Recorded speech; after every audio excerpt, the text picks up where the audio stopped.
We need new, fresh leadership. Walker formally announced he is running for president. This is a fired-up Governor Walker. Tonight we have an exclusive one-on-one with Secretary Clinton. But what do you say to independence in Wisconsin? Do you think you could win? Only News 3 political reporter Jessica Arp. Only News 3 Political reporter Jessica Arp. Tell us about your strategy. Why do you think that is? The Republican National Convention has begun. Humbly and gratefully accept. Hillary Clinton once again made history. News 3, of course, with team coverage. Russ Feingold has now called Ron Johnson to concede. Tonight we have an exclusive one-on-one with Secretary Clinton. Our political reporter Jessica Arp has her take of Wisconsin. Secretary Clinton talking about the importance of the nomination to the Supreme Court at the podium here today, but we talked about what's at stake for her in Wisconsin when we sat down one-on-one. We saw over the weekend a rally with 8,000 people by your opponent. We saw some big crowds in 2008 when President Obama won here by a fair margin. How do you do things differently here than what happened in 2008? Can you win in Wisconsin? I'm committed to doing everything I can to communicate with as many voters as possible and to talk very specifically. I think I have the best jobs plan. I think I have the best plan to raise incomes. I think I have the best plan to make college affordable that doesn't rely upon a governor like Scott Walker having to chip in money, which my opponent's plan does rely on. What do you say to folks who look at your college plans in comparison and say yours doesn't go far enough? Well, mine can work. I guess that would be the first thing I would say. You know, Senator Sanders has offered free education to everyone. I don't think we should be offering free education to wealthy people. I think if voters, including students here in Madison, take a look at it, they'll know I'm not promising something that I can't achieve. I'm promising what I believe I can accomplish, and it will help millions of young people. The speech you just gave to the law school students, folks here at UW-Madison about the Supreme Court nominee, you expressed concerns about conservatives who would be chosen as a GOP nominee nominating someone that is too extreme.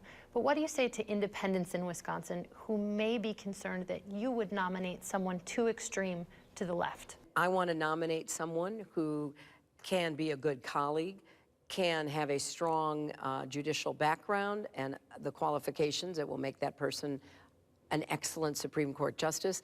But I do want to get away from a court which basically sides with corporations. And from the little I know about independents in Wisconsin, they don't like that. Do you think be able to work well with Speaker Ryan in Congress? I actually do. I don't have any doubt that I could work well with Speaker Ryan. I think he is a man of integrity.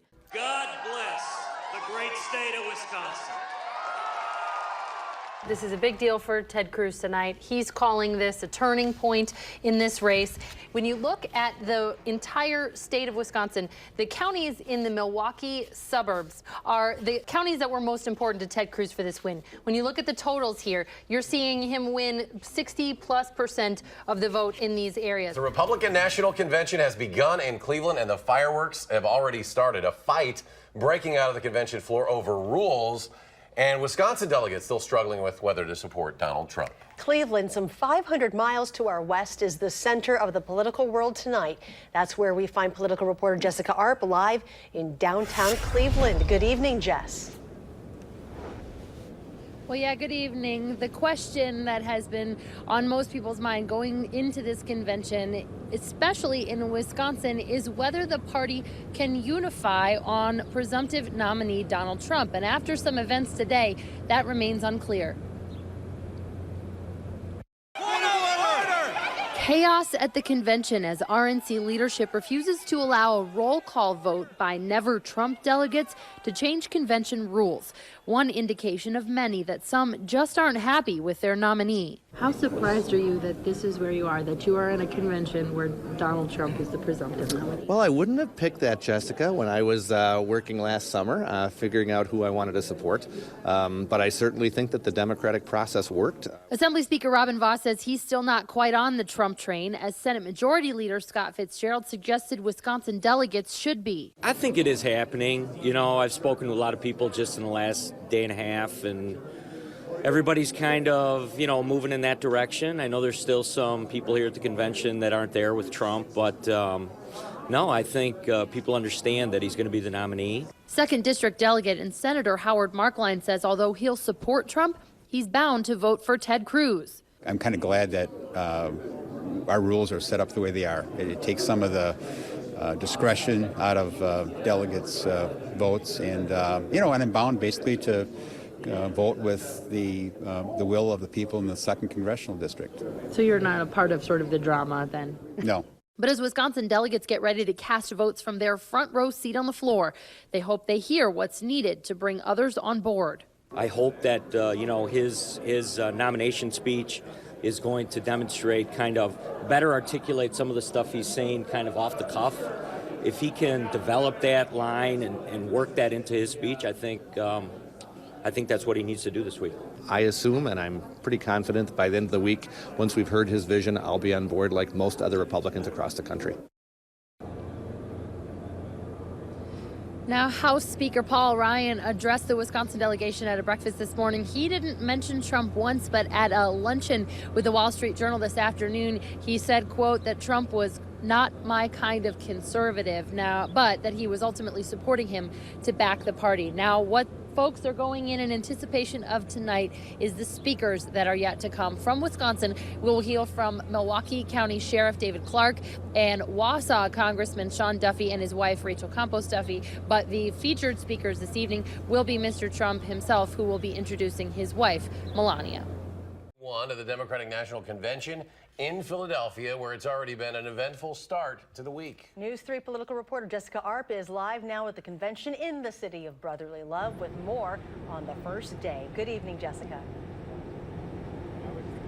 Well, yeah, the Democrats were really hoping to feel the love on this first day of the convention, but it's been quite a rocky start. Of course, we have the DNC chair stepping down after leaks show that she was sending emails and some believe she was biased toward Hillary Clinton. We have Bernie Sanders supporters making their presence known in the convention hall with boos, some of them still not coming along with Hillary Clinton as the Democratic nominee. But some of the speeches that we saw tonight aimed to change that and did bring some unity to this convention hall. Tonight, First Lady Michelle Obama got emotional in front of delegates and saying that no one should let anyone say the country isn't great or that it needs to be great again, telling delegates she wakes up each morning in a home built by slaves and that her children take for granted that a woman could be president. But the speaker most were waiting for here tonight is Bernie Sanders, who is struggling to get some of his delegates to back Clinton. This election is not about political gossip.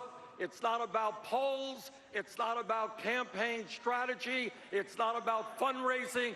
It is not about all the things that the media spends so much time discussing. This election is about and must be about the needs of the American people and the kind of future we create for our children and our grandchildren. Now, Sanders telling delegates multiple times tonight the choice was not even close and that he would do everything he could to support Hillary Clinton. But among the Wisconsin delegation, there is still some dissent. This Bernie Sanders supporter wore silenced tape on her mouth, and she said she was being threatened because of it. Bernie delegate and Milwaukee Representative David Bowen tells us he's been working all day to try to assuage concerns of those who still aren't on board.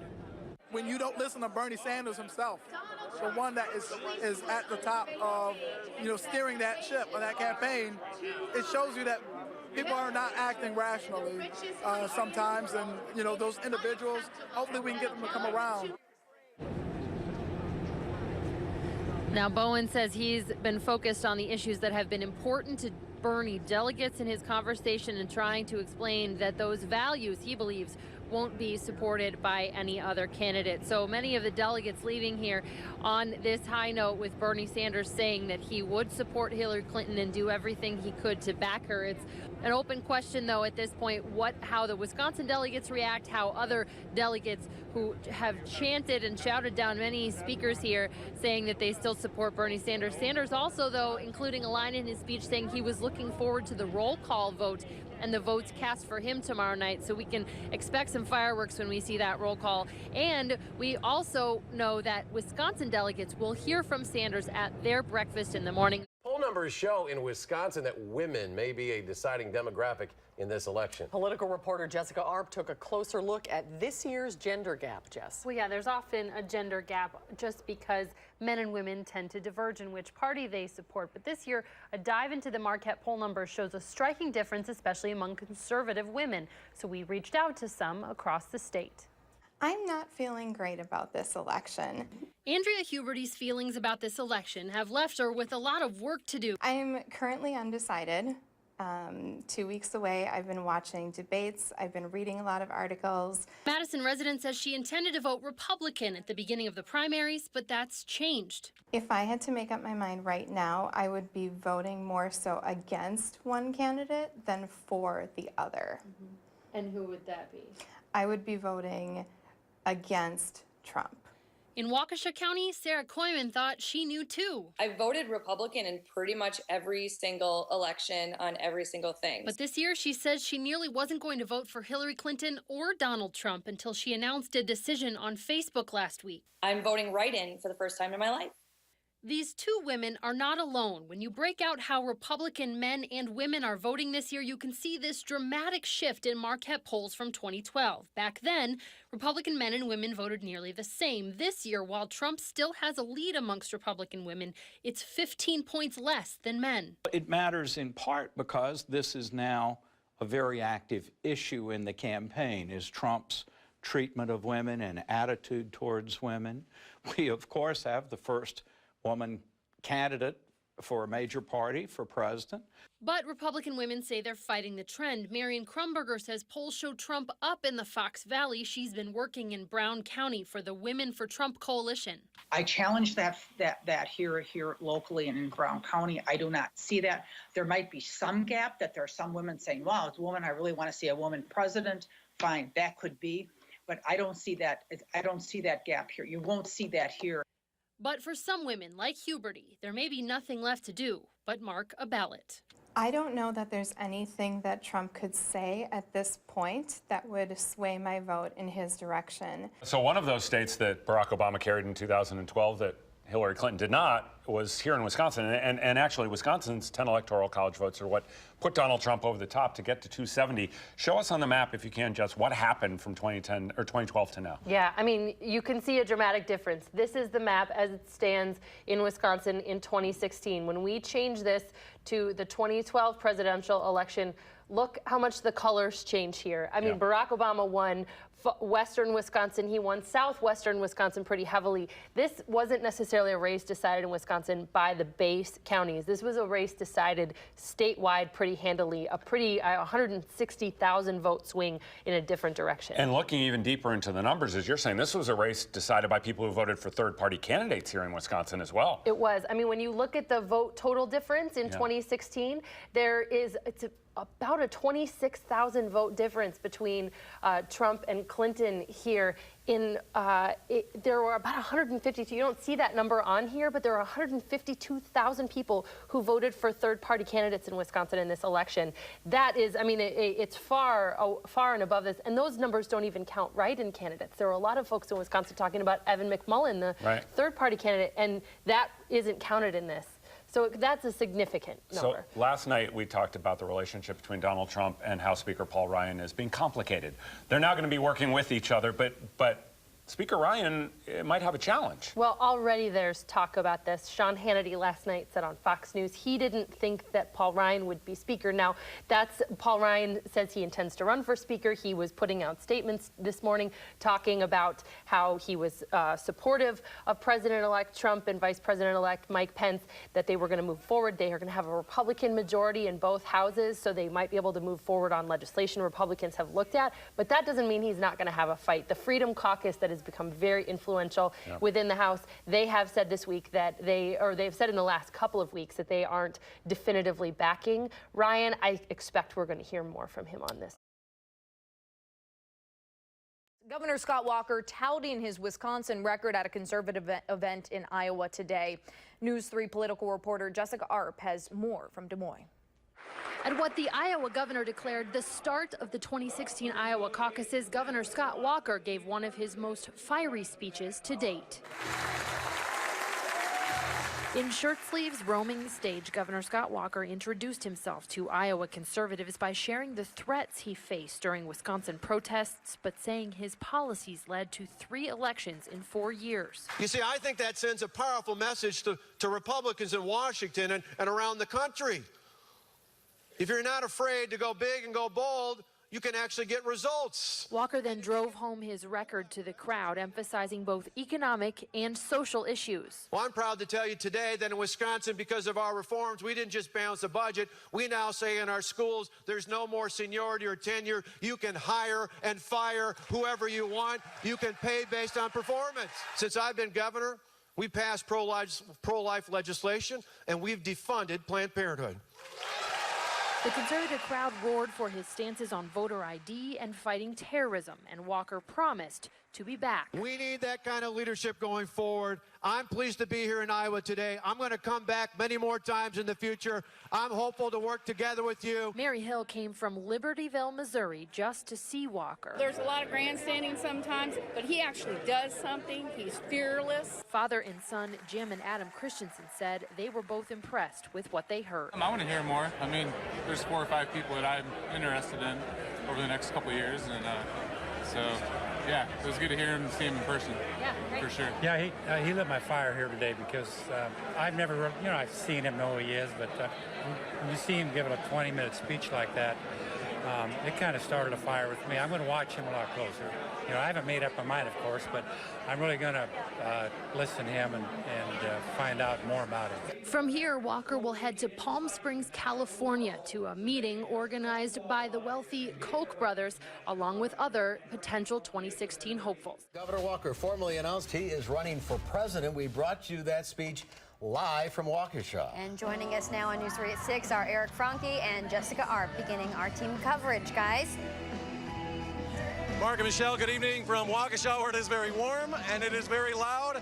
But the crowd, well, they were obviously very supportive of the governor. This is one of the hotbeds for the GOP, really, in the entire nation. Jessica Arp, our political reporter, you've heard a lot of speeches from Governor Walker, victory speeches. This kind of sounded along those lines, I suppose. It definitely sounded like that. I mean, this was a fired-up Governor Walker that we saw today. This was a pretty hawkish Governor Walker that we saw, too, taking a pretty hard line on some things. But there's a reason that they held this event today here at the Expo Center in Waukesha. It was all to try to remind folks of the recall election. This is where he celebrated a win there, and he tried to use that as an example to say this was the kind of fresh new leadership he would offer in Washington. To do that, we need new, fresh leadership. Leadership with big, bold ideas from outside of Washington. The kind of leadership that knows how to get things done, like we've done here in Wisconsin.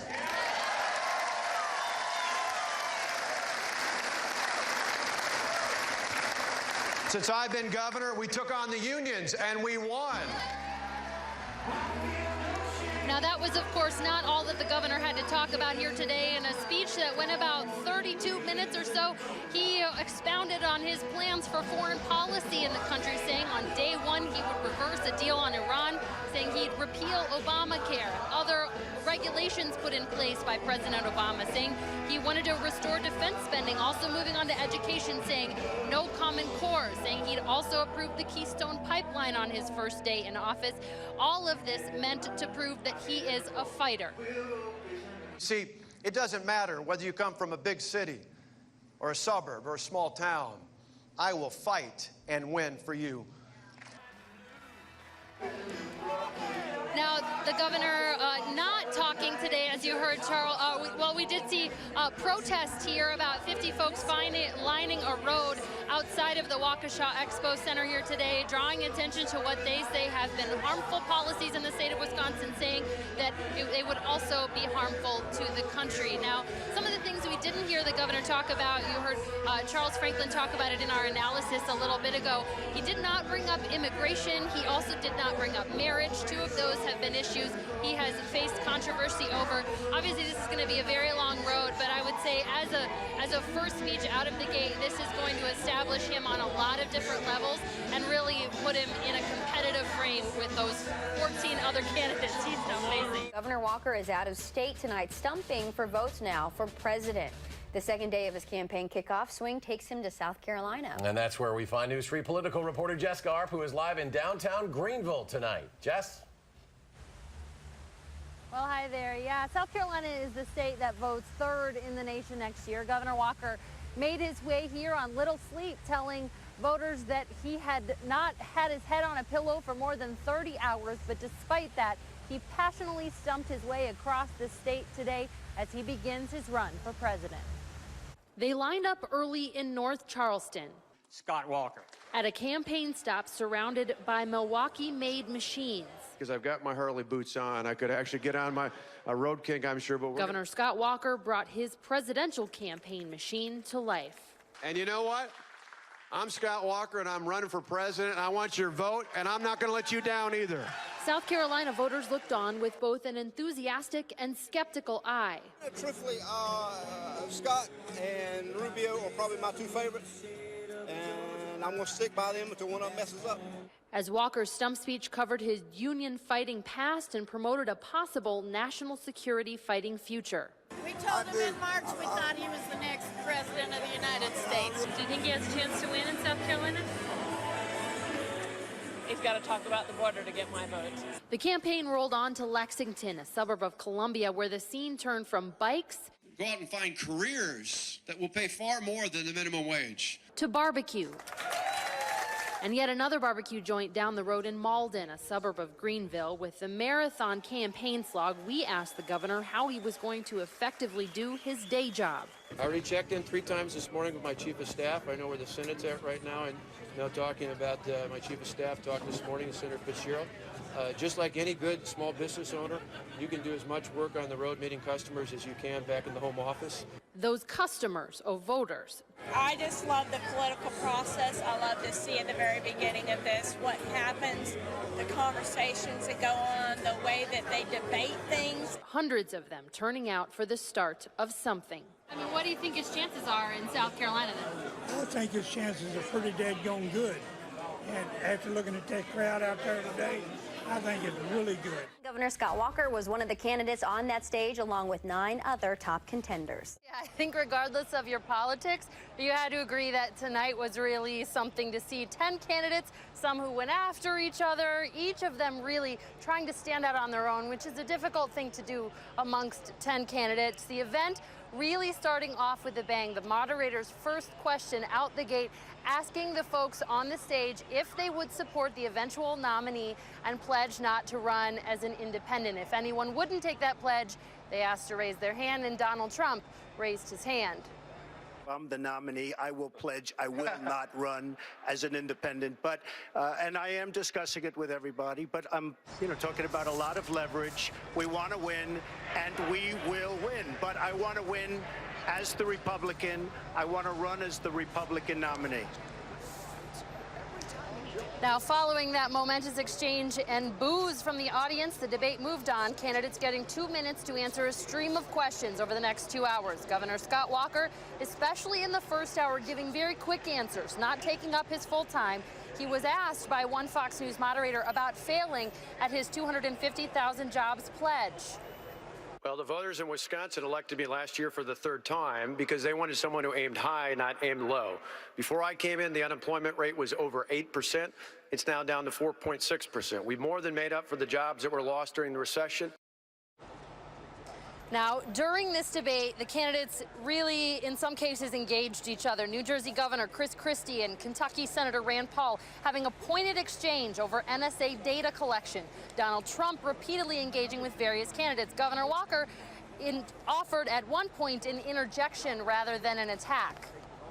We spend a lot of time talking about Hillary Clinton and pitting us back and forth. Let's be clear, we should be talking about Hillary Clinton on that last subject, because everywhere in the world that Hillary Clinton touched is more messed up today than before she and the We have many questions to come. Now, Trump and Walker then exchanged a knowing nod at each other. One of the few moments of the night that the two who were standing together the entire night acknowledged each other. Governor Walker also asked tonight about the Black Lives Matter movement. He said that he thought it was important to train officers and for there to be consequences for those who used force improperly. He did name drop Milwaukee County Sheriff David Clark, who is actually in attendance at the debate tonight. We saw him come in earlier this evening. He's been an outspoken defender of police in many of those cases. He was also asked late tonight about Russia. He said that if he was president, that Vladimir Putin would not take aggressive action in areas like the Ukraine and Russia. But you could say largely, for the most part, Governor Walker not offering some of the most dramatic moments we saw in these 2 hours, but turning in a performance that I think his advisors are going to say was strong given the circumstances. He had a couple of questions on foreign policy. They wanted him to stand out tonight and show that he could hold his own. 10 weeks ago, Governor Scott Walker launched his campaign for the Republican presidential nomination. But it appears that run is coming to an end in moments. News 3's Eric Franke and Jessica Arp are joining us live from the Edgewater Hotel, where the governor is about to hold a news conference. Eric? Susan and Mark, good evening. And yeah, as you mentioned, 70 days, 10 weeks to the day, we were in Waukesha when the governor launched his presidential campaign. He is expected to take the podium behind us in just a few minutes here at the Edgewater Hotel and announce that he is suspending his run for the White House. He was having trouble gaining traction in a crowded field of some 16 candidates or however many were left, many people losing track. And Jessica Harper looks like he is the latest, joining Rick Perry, who left last week to leave this race. Well, he is, and we believe that there's a couple of things that are leading to this. One, as you alluded to, was the momentum that he was losing in this race. The latest CNN poll that was released over the weekend showed him with less than 1% support in this race. I believe that I'm being called to lead by helping to clear the field in this race so that a positive, conservative message can rise to the top of the field. I believe I am being called to lead by helping to clear the field and calling on other folks to step out of the way as well, not saying who he would specifically support, whose message he believes is that positive one that would move the GOP in the direction of Ronald Reagan. He discusses Ronald Reagan in many of his speeches, and starting today with him is sort of no surprise. They're calling it a new era in Washington, D.C. Hello, everyone. I'm Susan Simon. And I'm Eric Franke. Congressman Paul Ryan is now Speaker Ryan, the first representative from Wisconsin to hold that title. Our political reporter Jessica Arp was in the House gallery today for the vote. Jess, how was it? Well, there were plenty of folks from Wisconsin on hand when they were counting the votes in the House of Representatives today. After weeks of speculation and drama, they just wanted to be here to witness history on the Hill. Ryan. He only needed 218 votes to get to the Speaker's chair. Ryan. The tally in the end was 236. Therefore, the Honorable Paul D. Ryan of the state of Wisconsin, having received a majority of the votes cast, is duly elected as Speaker of the House. Wisconsin's first Speaker of the House then entered the chamber, turning first to the left and greeting Democrats and then Republicans, and then turning the page. But let's be frank. The House is broken. We're not solving problems. We're adding to them. And I am not interested in laying blame. We are not settling scores. We are wiping the slate clean. But while his attention was on the future, the gallery held his past. Next to his family was former governor and presidential candidate Mitt Romney, who we caught up with after the event. A man of uncommon intelligence and obvious experience, and an ego that's held in check, and it allows him to reach across to people of different viewpoints in his own party and in the opposition party. I think he'd be a wonderful Speaker of the House. I look forward to seeing him lead. Those from Wisconsin not in the galleries witnessed history in a Capitol auditorium and then wondered about what the future would hold for Speaker Ryan. He's talked about fighting income inequality and poverty. He's talked about trying to reform our tax code that should be able to do in a way to help people get themselves out of poverty. So those are issues that Democrats, Republicans can find a lot of consensus on, and I'm glad that Paul Ryan's leading the way.